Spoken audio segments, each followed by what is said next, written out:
Radio Pakistan قومی نشریاتی رابطے پر programme پیش ہے ہم نوجوان. پیشکش ریڈیو پاکستان ڈیرہ اسماعیل خان.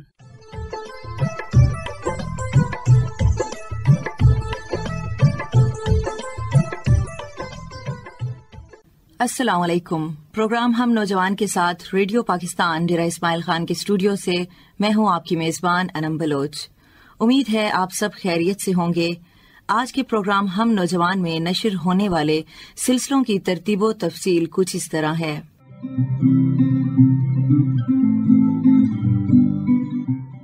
پروگرام ہم نوجوان کا پہلا سلسلہ آپ سن سکیں گے فن پارہ، جس میں نوجوان شاعر اور ناول نگار حمزہ حسن شیخ کی گفتگو پروگرام کا حصہ ہوگی. جبکہ آج کے پروگرام کا دوسرا سلسلہ پیش کیا جائے گا جس کا نام ہے نئی منزلیں نئے راستے. اس سلسلہ میں نوجوانوں کے لیے کیریئر کاؤنسلنگ کی اہمیت اور ضرورت کے حوالے سے ماہر تعلیم پروفیسر ڈاکٹر فخر الدین گیلانی کا انٹرویو پروگرام کا حصہ رہے گا. ساتھیوں، ہمارے آج کے پروگرام ہم نوجوان کا تیسرا سلسلہ آپ سن سکیں گے جس کا نام ہے یوتھ فورم. اس سلسلہ میں فارسٹری میں تعلیم اور اس کے اسکوپ کے حوالے سے مذاکرہ پیش کیا جائے گا. ساتھیوں، تو بڑھتے ہیں پروگرام کے پہلے سلسلے کی جانب جس کا نام ہے فن پارہ. آج کے اس سلسلہ میں انگریزی زبان میں شاعری کرنے والے نوجوان ناول نگار اور نثر نگار حمزہ حسن شیخ کی گفتگو آپ کو سنواتے ہیں. ان کے ساتھ شریک گفتگو ہیں اسد مختار.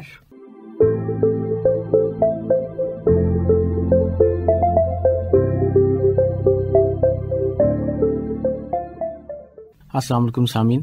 پروگرام ہم نوجوان میں آج ہمارا سلسلہ ہے فن پارہ. ہمارے ساتھ اسٹوڈیو میں تشریف رکھتے ہیں حمزہ حسن شیخ صاحب. آپ شاعر، افسانہ نگار، ناول نگار اور بچوں کی کہانیوں کے مصنف ہیں. آپ کی تصانیف کو نہ صرف قومی بلکہ بین الاقوامی سطح پر بھی پذیرائی ملی ہے. اسی کے ساتھ ہی آپ ادب اور فلم میں PhD بھی کر رہے ہیں. آئیے ان سے بات کرتے ہیں. حمزہ حسن شیخ صاحب، سب سے پہلے تو اپنے تعلیمی کیریئر کے حوالے سے ہمارے سامعین کو بتائیے گا. جی، جو ابتدائی تعلیم ہے وہ تو یعنی جس طرح ہمارا سسٹم ہے کہ مینس کہ ہمارا تو خیر آپ کہہ سکتے ہیں کہ آج کل تو بہت پرائیویٹ اسکولز ہو چکے ہیں سب کچھ. ہمارے وقت میں تو یہ تھے سرکاری اسکول زیادہ تھے. تو جو میری ابتدائی یہ مینس کہ آپ پرائمری اسکول کہہ سکتے ہو، میرے اپنے محلے کا اسکول تھا عباس نگر کا. وہاں سے میں نے ہفتم تک پڑھا. اس کے بعد پھر میں یونیورسٹی وینسم کالج سے میٹرک کیا اور پھر FSc اور BSc کی تعلیم میں نے گورنمنٹ ڈگری کالج نمبر 1 سے حاصل کی. پھر میں نے MA کیا، MA انگریزی لسانیات اور ادب میں، اور پھر MSc مطالعہ پاکستان کیا اوپن یونیورسٹی سے. پھر اسی میں ہی MPhil میں نے کیا انگریزی ادب اور لسانیات میں اسلامک انٹرنیشنل یونیورسٹی اسلام آباد سے. اور اب میں ملیشیا سے PhD کر رہا ہوں جو کہ فلم اور ادب میں ہے. تو انشاءاللہ اس سال وہ بھی کمپلیٹ ہو جائے گی.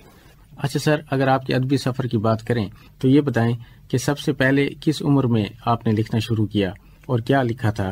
ذرا اس حوالے سے بھی ہمیں بتائیے گا. پڑھنے کا سلسلہ تو تقریباً پرائمری اسکول سے ہی شروع ہو چکا تھا. لکھنے کا سلسلہ جو ہے وہ میں جب کلاس 7th 8th میں تھا اس وقت میں نے لکھنا شروع کیا اور بچوں کی کہانیوں سے لکھنا شروع کیا. جو پہلا تھا وہ کہانی نہیں تھی بلکہ ایک مضمون تھا پاکستان کے بارے میں. تو وہ تعلیم و تربیت میں چھپا اور وہیں سے یہ سلسلہ شروع ہوا. اور پھر یہ کافی عرصہ بچوں کی کہانیوں کا سلسلہ چلتا رہا. مینس کہ جب تک میری کالج لائف رہی اس میں یہ سلسلہ مسلسل چلتا رہا. پاکستان کے جتنے بھی روزنامے تھے تو یہاں جو بھی مینس کے بچوں کے صفحات چھپتے تھے اس میں میری کہانیاں ضرور چھپتی تھی. اس کے علاوہ ماہنامے تھے جس طرح تعلیم و تربیت ہے، شاہین ڈائجسٹ ہے، نونحال ہے، اس میں بھی بہت سی کہانیاں شائع ہوئیں. اس کے بعد میں کالج میں تھا 2nd یا 3rd ایئر میں کہ میں نے انگلش پوئٹری کی طرف رجحان ہوا اور پھر میں انگریزی میں نظمیں لکھنے لگا. حمزہ حسن شیخ صاحب، اپنی تصانیف کے حوالے سے بتائیے گا کہ شاعری میں اور نثر میں اب تک آپ کی کتنی کتابیں شائع ہو چکی ہیں؟ ذرا اس حوالے سے بتائیے گا. جی، جس طرح میں نے آپ کو بتایا کہ سٹارٹ میں نے بچوں کی کہانیوں سے لیا، پھر میں انگلش پوئٹری کی طرف آیا، تو پھر یہ سلسلہ چل نکلا. اور میری جو پہلی کتاب تھی وہ 2004 میں آئی تھی انگلش پوئٹری کی.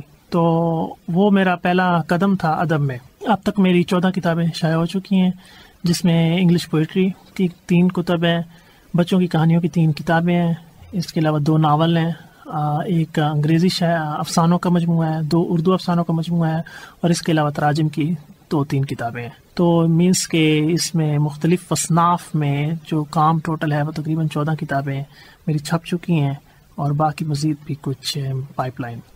اچھا سر، ہم دیکھتے ہیں کہ انگریزی میں شاعری کا رجحان ذرا کم ہے. یہ بتائیں کہ انگریزی میں جو شاعری کا شوق ہے یہ آپ کو کیسے پیدا ہوا؟ جس طرح میں نے پہلے بتایا کہ مطالعے کا شوق بچپن سے ہی تھا، تو بس وہ مختلف کتابیں پڑھ کے مینس کہ اس میں موسٹلی یہ ہوتا تھا کہ کہانیوں کی کتابیں، آکسفورڈ کی جو تھیں اس وقت کورس بکس، اس میں موسٹلی جو تھیں لٹریچر ریلیٹڈ جو بکس ہوتی تھیں یا پوئٹری ہوتی تھی، تو وہ پڑھنے کا سلسلہ جاری رہتا تھا. بس وہیں سے تھوڑا سا رجحان انگلش پوئٹری کی طرف ہوا. اور جہاں تک بات ہے آپ کی کہ بالکل انگلش شاعری میں رجحان بہت ہی کم ہے. مینس کہ جب میں نے لکھنا شروع کیا تھا اس وقت ڈیرہ اسماعیل خان میں صرف ایک ہی مثال تھی ہمارے سامنے، وہ تھے سید احمد اختر صاحب. تو انہی دنوں ان کی بھی کتاب آئی تھی، تو وہاں سے بھی کچھ نہ کچھ انسپائریشنس تھی. اس کے علاوہ میرا مینس کہ جو انگلش پوئٹری کے 2-3 بڑے نام ہیں، مثلا اجاز رحیم ہے، عالمگیر ہاشمی ہے، تو ان کے ساتھ میرا کنٹیکٹ تھا، تو وہ بھی بہت سپورٹ کرتے رہے ہیں. تو اس کی وجہ سے بھی میرا رجحان کافی ہوا انگلش پوئٹری. اور اس کے علاوہ جو مین تھا وہ انٹرنیٹ تھا. مینس کہ بیرونی دنیا کے ساتھ میں کنیکٹڈ تھا انگلش پوئٹری کے حوالے سے، اس وجہ سے بھی میرا رجحان اس میں زیادہ ہوتا چلا گیا، کیونکہ مجھے اس میں ریسپانس بہت زیادہ ملا. مینس کہ میری جو پہلی کتاب چھپی 2004 میں، اس وقت میں BA کا اسٹوڈنٹ تھا، لیکن اس پہ جو ریسپانس آیا اس وقت فارن سے تقریباً اس پہ 20 سے 22 آرٹیکل لکھے گئے تھے. تو اس ریسپانس کی وجہ سے میرا رجحان جو ہے انگریزی ادب میں زیادہ بڑھتا چلا گیا. جب میری ناول چھپا تھا تو وہ KPKA کا پہلا ناول تھا انگلش کا، اور اسی طرح شارٹ سٹوریز کی بک بھی پہلی ہی تھی. ہاں، شاعری میں پہلے بندے تھے، مثلا دودھ کمال صاحب تھے، اجاز رحیم صاحب تھے، سید احمد اختر صاحب تھے، لیکن ناول میں اس طرح کا کوئی بندہ پہلے سامنے نہیں آیا. تو میرا جو ناول تھا تھا سال اراؤنڈ 2010 میں پہلی دفعہ چھپا تھا، تو وہ KP سے پہلا ناول تھا انگلش کا. حمزہ حسن شیخ صاحب، یہ بتائیے گا کہ قومی اور بین الاقوامی سطح پر جو آپ کو ایوارڈز ملے ہیں، ذرا ان کی تفصیل سے ہمارے سامعین کو آگاہ کیجیے گا. جی، پہلا ایوارڈ تو وہی جو میں نے آپ کو بتایا کہ میں بچوں کے لیے کہانیاں لکھتا تھا.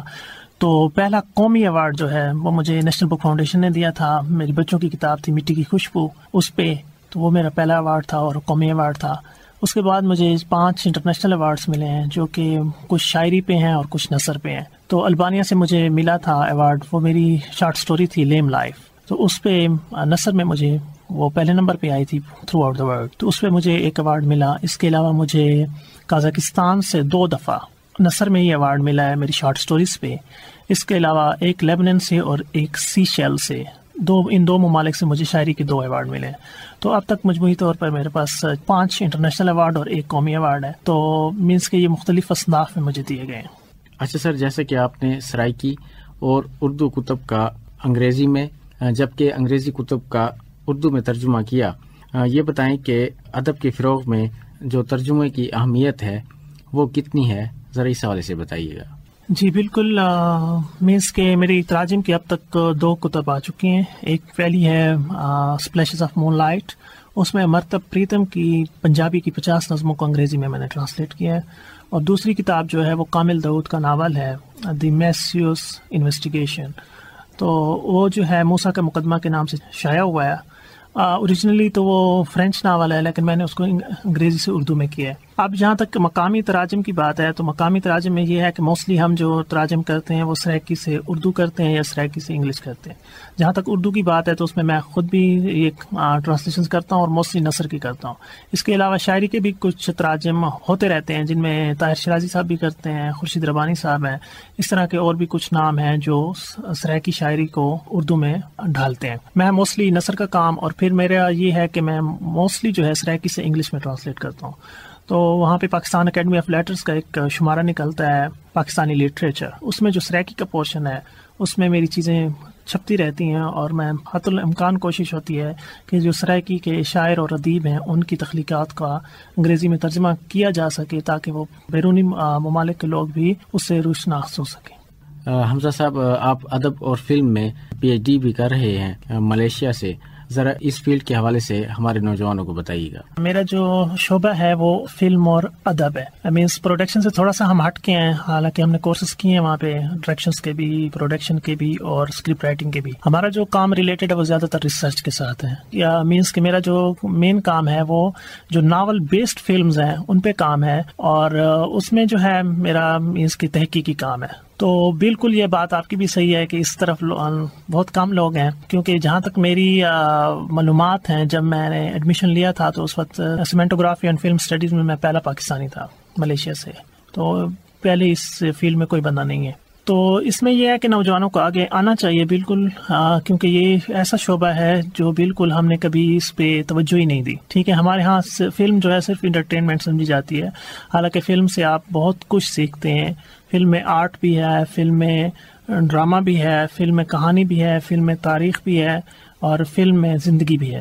تو یہ ساری چیزیں آپ فلم سے اخذ کر سکتے ہیں. اور میرا جو موسٹلی تحقیق کام ہے وہ آرٹ فلموں سے ریلیٹڈ ہے، مینس کہ وہ آرٹ فلمیں جو پارٹیشن آف انڈین سب کنٹیننٹ پہ بنائی گئی ہیں، تو ان میں جو لوگوں کے مسائل ہیں یا جو مسائل پارٹیشن کے بعد کریٹ ہوئے، تو ان پہ میرا زیادہ فوکس ہے. تو میرا کام جو ہے زیادہ تر وہ تحقیق کے ساتھ ریلیٹڈ ہے.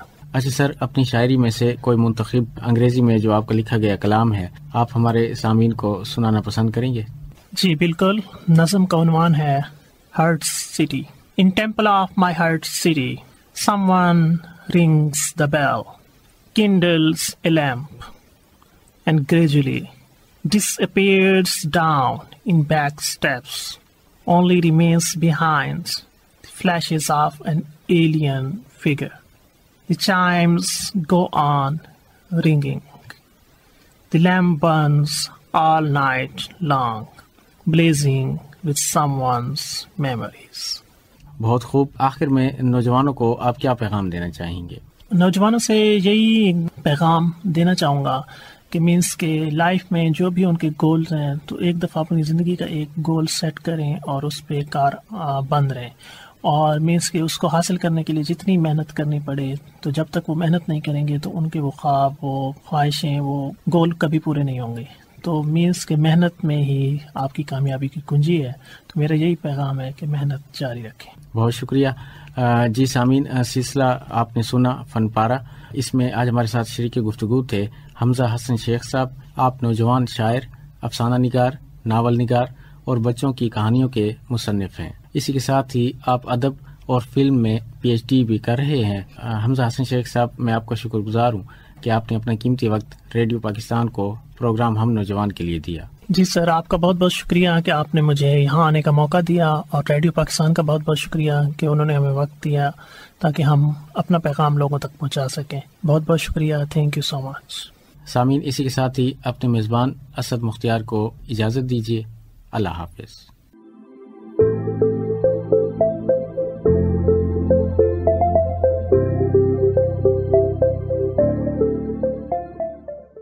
جی ساتھیو، سلسلہ آپ نے سنا فن پارہ.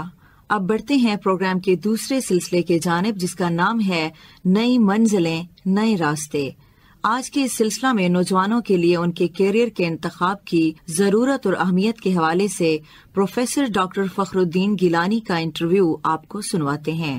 ان کے ساتھ شریکی گفتگو ہیں آصف محمود خان.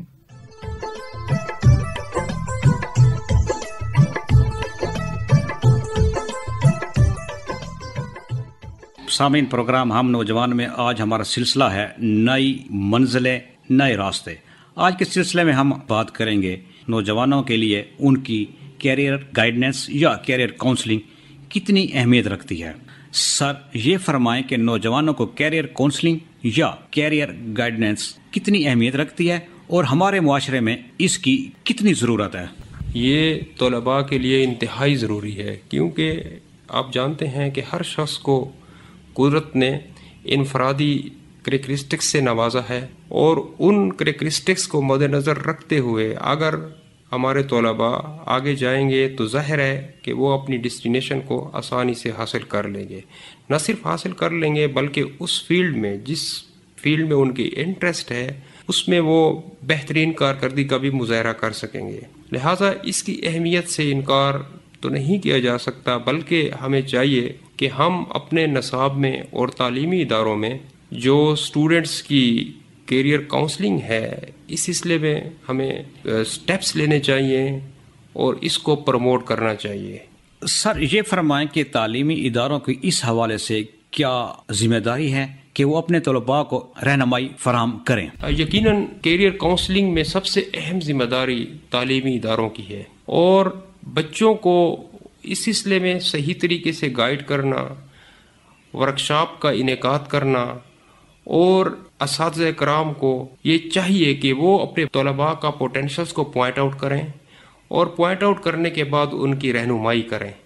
جب تک اساتذہ یا تعلیمی ادارے اس سلسلے میں کوششیں نہیں کریں گے یا اسٹوڈنٹس کو ان کا ٹیلنٹ پوائنٹ آؤٹ کرنے میں کوئی اہم کردار ادا نہیں کریں گے، تو یقیناً اسٹوڈنٹس جو ہے ان کو کافی دقت کا سامنا کرنا پڑتا ہے اپنے کیریئر کو چوز کرنے میں۔ تو اس سلسلے میں کوئی دو رائے نہیں ہو سکتی کہ سب سے اہم ذمہ داری تعلیمی اداروں کی ہے، اور وہاں پر جو ایڈمنسٹریشن ہے ان کی ہے، اور ساتھ اساتذہ کرام کی ہے، اور جو اس سلسلے میں پیرنٹس کے ساتھ بھی کنٹیکٹ کر سکتے ہیں، اور پیرنٹس کو بھی چاہیے کہ وہ بھی اساتذہ کے شانہ بشانہ یہ کوشش کریں کہ وہ اپنے جو ان کے بچے ہیں اس سلسلے میں وہ اساتذہ سے رہنمائی لیں اور ان سے پوچھیں، اور اس سلسلے میں ان کا ایک مسلسل انٹریکشن بہت ضروری ہے پیرنٹس ٹیچرز کا۔ سر، کیا دوسرے لوگوں کی کامیابی کو دیکھ کر ایک نوجوان کو اپنی فیلڈ کا انتخاب کرنا چاہیے، یا اسے اپنی ترجیحات اور دلچسپی کو مد نظر رکھنا چاہیے؟ کامیاب لوگ ہوتے ہیں وہ سورس آف انسپریشنز ہوتے ہیں، سورس آف موٹیویشنز ہوتے ہیں، انہوں نے جس فیلڈ میں بھی اچیومنٹ اپنی حاصل کی ہے، یقیناً طلباء کو چاہیے کہ وہ ان کو آئیڈیالائز کریں، لیکن اس سینس میں آئیڈیالائز نہ کریں کہ جس فیلڈ میں انہوں نے ایکسل کیا ہے وہ بھی اسی فیلڈ کو فالو کریں، بلکہ وہ اپنے انر سیلف کو دیکھیں، اپنے پوٹینشلز کو وہ جاننے کی کوشش کریں، اور جب ان کا پوٹینشل کو مد نظر رکھتے ہوئے، اپنی انٹرسٹ کو مد نظر رکھتے ہوئے وہ آگے کی طرف جائیں۔ لیکن جو کامیاب لوگ ہوتے ہیں یقیناً وہ ان کے لیے ایک سورس آف انسپریشنز ہونے چاہیے، سورس آف موٹیویشنز ہونے چاہیے، لیکن میرے خیال میں وہ اپنے پوٹینشلز کو اور اپنی انٹرسٹ کو فالو کریں، نہ کہ ٹرینڈ کو فالو کریں۔ تو آج کل دیکھیں کہ انٹرنیٹ کا دور ہے، اور اسٹوڈنٹس کو چاہیے کہ اگر ان کو پراپر گائیڈ لائن اور کاؤنسلنگ نہیں مل رہی اپنے ادارے سے، تو اس کا یہ مطلب نہیں ہے کہ ان کے پاس کوئی اور سورس نہیں ہے۔ Globalization world has become a global village, it has been globally interacted, اتنی انٹریکشن ہو چکی ہے، اور اس میں جو ماڈرن مینز آف کمیونیکیشنس ہیں انہوں نے آج کے اسٹوڈنٹس کے لیے بہت زیادہ پراسپیکٹس کو واضح کر دیا ہے، اور اسٹوڈنٹس جو ہے ان تک ایکسیس حاصل کر کے وہ آسانی سے اپنے کیریئر کو چوز کر سکتے ہیں، اور وہاں سے یہ کاؤنسلنگ بھی لے سکتے ہیں، اور اپنی انٹرسٹ کو بھی وہ سمجھ سکتے ہیں، اور اپنے پروفیشنز یا جاب کی سرچ میں بھی یہ modern means of communication in کے لیے ہیلپ فل ہیں۔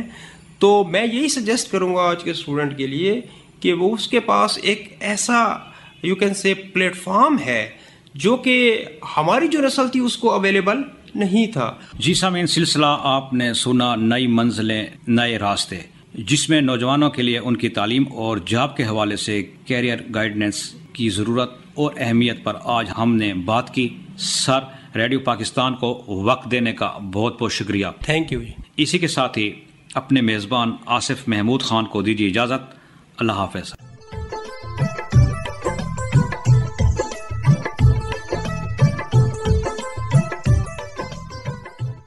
جی ساتھیو، ابھی آپ سن رہے تھے سلسلہ نئی منزلیں نئے راستے۔ آپ سن رہے ہیں پروگرام ہم نوجوان، اور یہ پیشکش ہے ریڈیو پاکستان ڈیرہ اسماعیل خان کی۔ اللہ تیرا نام باقی رہے گا کہ تو تھا، تو ہے اور تو ہی رہے گا۔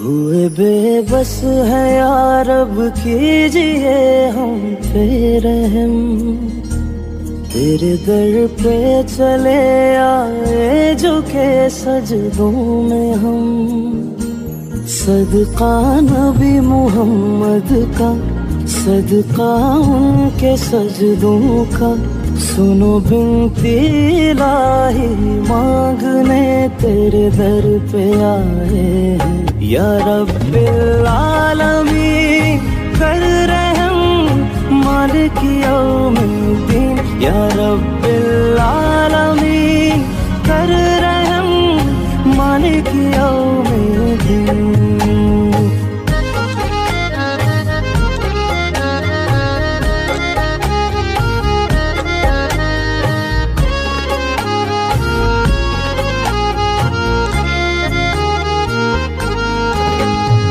کوئی نہیں تیرے سوا، تیرا ہے بس آسرا، مانگنا آتا نہیں، کر تو بن مانگے عطا، میرا تجھ پہ ہے یقین، یہ بھرم ٹوٹا نہیں، رحمتوں کے سائے میں مانگے تیری پناہ، صدقہ نبی محمد کا، صدقہ کالی کملی کا، سنو بنتی الہی مانگنے تیرے در پہ آئے، یا رب العالمین کر رحم مالک یوم الدین، یا رب العالمین کر رحم مالک یوم الدین۔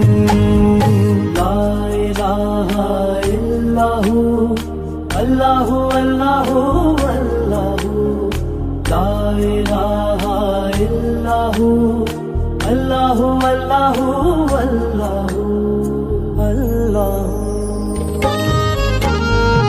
راز تو سب جانتا جو دلوں میں ہے چھپا، معاف کر میری خطا، ہوں تو میں بندہ تیرا، تیرا ہے ارض و سما، یہ زمین دونوں جہاں، اپنی شان کریمی سے کر دے کچھ تو عطا، صدقہ نبی محمد کا، صدقہ آل محمد کا، سنو بنتی الہی مانگنے تیرے در پہ آئے ہیں، یا رب العالمین کر رحم مالک یوم الدین، یا رب العالمین کر رحم مالک یوم الدین، یا رب العالمین کر رحم مالک یوم الدین، یا رب العالمین کر رحم مالک یوم الدین۔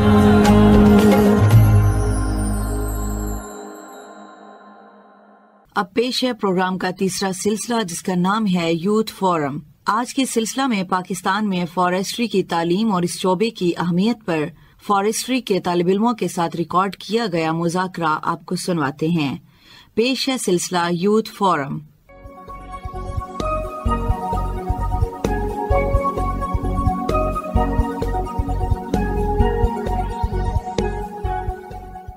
السلام علیکم۔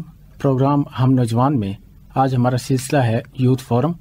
اس حوالے سے آج ہم نے اپنے اسٹوڈیو میں دعوت دی ہے محمد سیام اور نیاز علی کو۔ آپ دونوں بی ایس فارسٹری کے طالب علم ہیں university of agriculture Dera Ismail Khan میں۔ آج ہم ان سے فارسٹری ڈگری پروگرام کے حوالے سے بات کریں گے کہ اس ڈگری پروگرام کی اہمیت اور ضرورت یہ کتنی ہے۔ مذاکرے کا آغاز محمد سیام میں آپ سے کروں گا۔ یہ بتائیے گا کہ فارسٹری کے شعبے کو بطور کیریئر بنانا اور اس میں تعلیم حاصل کرنا، یہ شوق آپ کو کیسے پیدا ہوا؟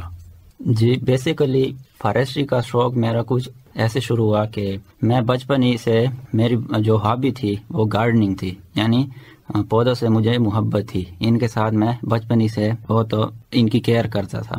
پھر جب میٹرک میں آیا اور ایف ایس سی میں آیا، کچھ معلومات مجھے ملی اپنے ٹیچروں سے، یہ ماحول کے لیے کتنے خوشگوار ہیں اور فائدہ مند ہیں، اس لیے میں نے یہ فیصلہ کیا کہ کیوں نہ فارسٹری کے فیلڈ کو ٹرائی کیا جائے اور فارسٹری کے فیلڈ میں آگے بڑھا جائے۔ نیاز علی، میں آپ کی طرف آؤں گا. یہ بتائیے گا کہ فارسٹری میں جو پریکٹیکل ورک ہے یہ کس طرح کروایا جاتا ہے؟ ابھی پہلے تو ہمیں ڈیلی بیسس پہ لیکچر دیے جاتے ہیں، کلاسز ہوتی ہیں، ہماری بہت اچھی کلاسز ہوتی ہیں. اس کے بعد ہماری یونیورسٹی کے اندر جو لیب ہے اس میں ہم پریکٹیکل ورک کرتے ہیں، اور ہر منتھ میں ہم ایک اسٹڈی ٹور کرتے ہیں. جس طرح سب سے پہلے ہم نے ٹور کیا اس کا ARI رتا کلاچی میں، ادھر ہم نے اسٹڈی ٹور کیا ہے. اس کے علاوہ ہمارا ڈویژنل جو آفس ہے، divisional forest office DA Khan, اس میں ہم گئے ہیں. انہوں نے DFO صاحب نے، SDFO نے ہمیں ٹریننگ دی ہے. نرسری کا ہم نے وزٹ کیا ہے. اور اس کے علاوہ جو وائلڈ لائف ڈپارٹمنٹ ہے ہمارے ڈویژن کا، اس کے ساتھ ہم سروے پہ گئے ہیں. مائگریٹری برڈز کے لیے سروے تھا. اور ہمارا جو نیشنل پارک ہے شیخ بدین، اس میں بھی ہم اسٹڈی کے لیے جاتے رہتے ہیں.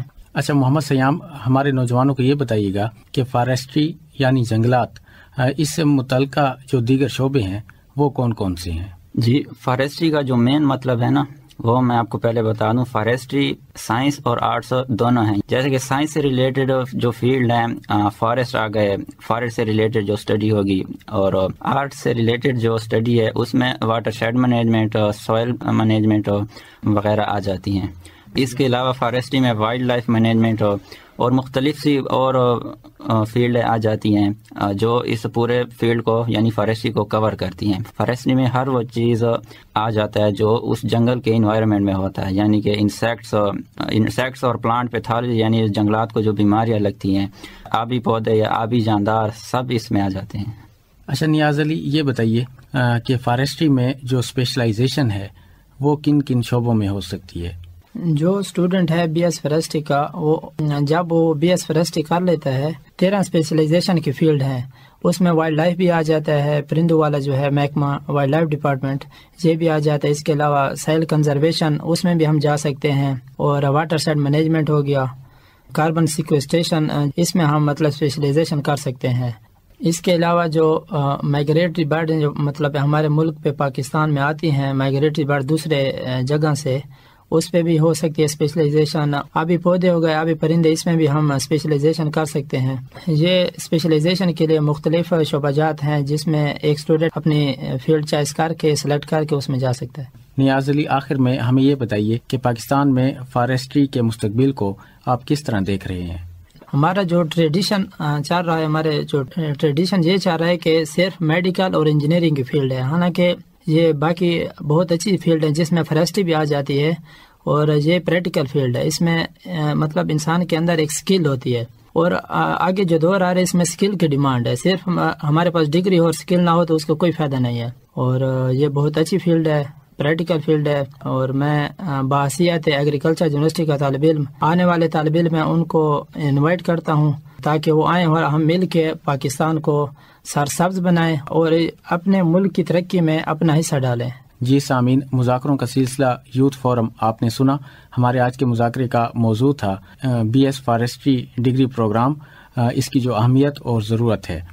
اس حوالے سے ہم نے اپنے اسٹوڈیو میں دعوت دی تھی محمد سیام اور نیاز علی کو. آپ دونوں BS فارسٹری کے طالب علم ہیں. محمد سیام اور نیاز علی، میں آپ دونوں کا شکر گزار ہوں کہ آپ نے اپنا قیمتی وقت ریڈیو پاکستان ڈیرہ اسماعیل خان کو دیا اور ہمارے آج کے پروگرام ہم نوجوان میں تشریف لے آئے. جی بہت شکریہ. تھینک یو، بہت شکریہ. جی سامعین، اسی کے ساتھ ہی اپنے میزبان اسد مختار کو اجازت دیجیے. اللہ حافظ.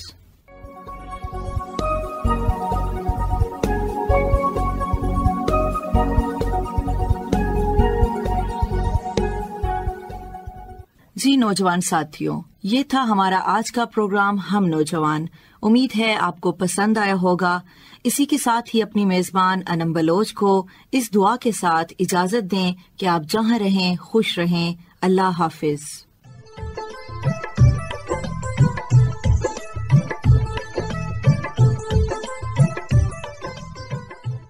پروگرام ہم نوجوان آپ نے سنا. پروڈیوسر اسد مختار، جبکہ یہ پیشکش تھی ریڈیو پاکستان ڈیرہ اسماعیل خان کی.